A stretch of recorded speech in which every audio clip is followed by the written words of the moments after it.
Hello and welcome. My name is Tokebi Games. I am a former Roblox engineer, and I will be teaching you how to develop game mechanics. All right, guys. Today, I'm going to show you how to make an interface so you can upgrade your tools. In the last video, we added tools to the inventory. So if you missed that, go check it out. But for now, let's jump right in. We're going to build an interface like the one you see on screen. It follows the same template we've been using. There's a main template that holds the fields to display data, and a UI grid layout to repeat those frames. The key part is these two scripts. The first one connects to this model I just placed in the workspace. So when I step on the touch part, it opens up the interface we just created.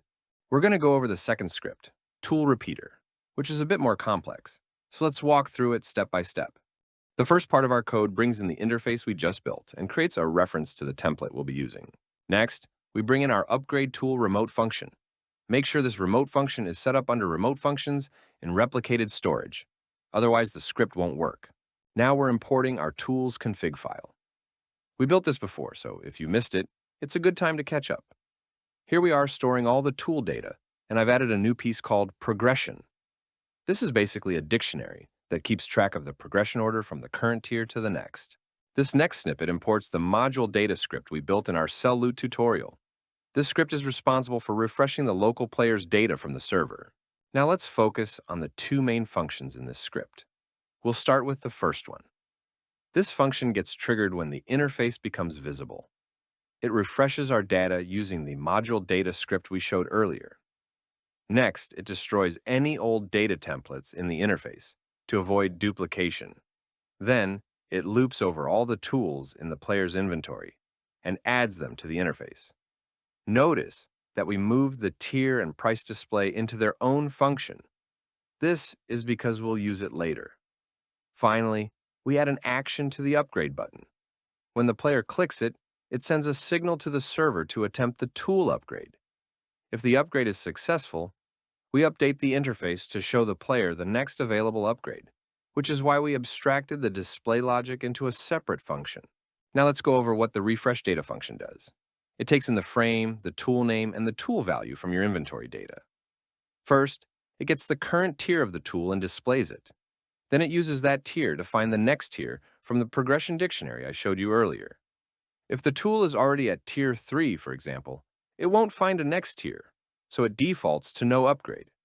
After that, it checks the tool's config data to get the cost of the next tier upgrade and displays it. If there's no next tier, it just shows 0. Finally, if the tool has no upgrades left, the function hides the upgrade button so the player can't click it. As you can see in the video, when I upgrade my tool, the current and next tier update along with the cost. Once I reach the maximum upgrade, it shows no upgrades, and the upgrade button disappears. That's exactly what this script handles. Now on the server side, let's create a script called tool upgrade. This script starts by importing the upgrade tool remote function, so we can communicate with the client and the tools config file we showed earlier.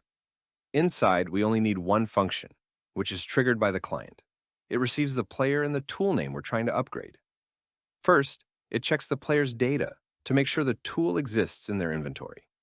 If it does, we store the tool data from the inventory, the properties from the config file, and the next tier we're moving to from the progression dictionary, similar to what we did on the client side.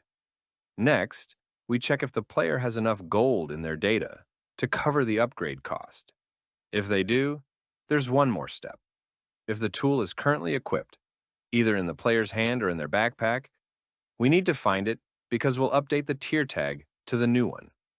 You can see this change in the video when I perform the upgrade.